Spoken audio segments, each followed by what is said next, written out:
Well, to shake the already fragile tourism industry in both Egypt and in Europe, in fact, following, of course, the deadly bombing of the jet flying out. That was that Russian jet flying out of the Egyptian tourist resort of Sharm el-Sheikh, and the major terrorist attacks on Paris. So how will this latest incident, no matter what we eventually find what happened to the plane, no matter what is the cause, how are we going to find the impact, I guess, for the appetite of travel or on travel? Let's find out. Martin Alcock, he's director of the Travel Trade Consultancy, travel expert. Martin, great to have you with us. Thanks for joining us.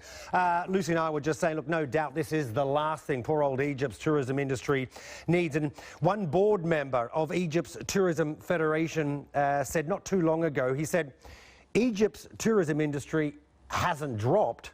It has collapsed and is devastating for its economy. Absolutely, and you know, tourism and an extension of tourism, the number of people's jobs it supports, was probably about 13% of the Egyptian economy going back to last year and the year before, something like 1.6 million jobs. Now, if you look at the number of people arriving in Egypt on their holidays, something like 9 million in the last year that we have data for into the middle of 2015. Around about a third of them came from Russia. We know that Russia still has a ban on its citizens travelling to Egypt after the incident in October. A lot of German tourists would go to that destination. A lot of Brits would go to that destination. Nobody's travelling at the moment, and so you can see why they're using the word collapse. You could easily see that 9 million tourists falling to, you know, well under half of that, I would say, and that's going to have a devastating impact. Yeah, and Martin, I can give our viewers around the world some numbers. At the peak in Egypt's tourism boom, if you will, 15 million visitors, that generated $12.5 billion for the Egyptian economy last year. The money they raked in from tourism was $7 billion. There's a drop of something like 46%. Martin, even though we still don't know what's happened to this flight, interesting to note, I'm looking at share prices in the travel sector and airlines around Europe, and they're taking a bit of a beating today.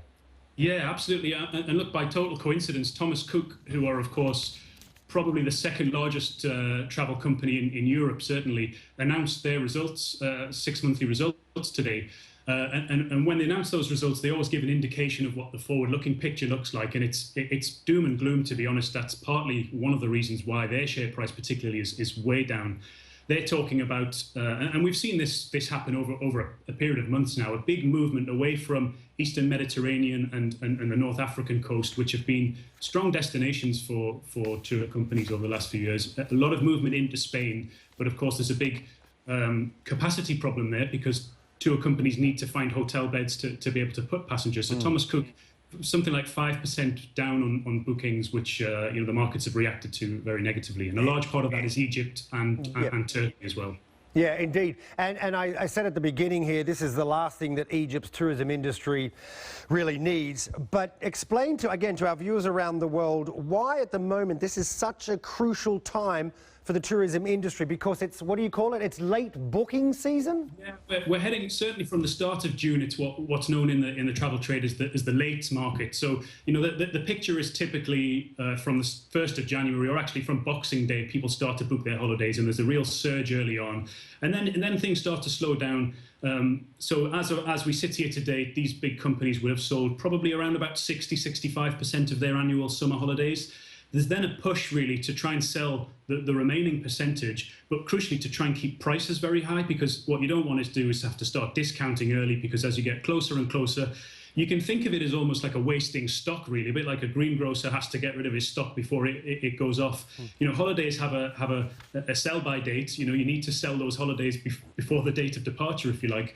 And so for an incident like this to happen, of course, we don't know what did happen, but there's going to be naturally a sort of impact on consumer confidence to book, and that could just delay people booking even further, which means people have to discount, which ultimately means profit problems further down the line. Indeed. Martin, we're going to leave it there. We always appreciate your time. Thank you.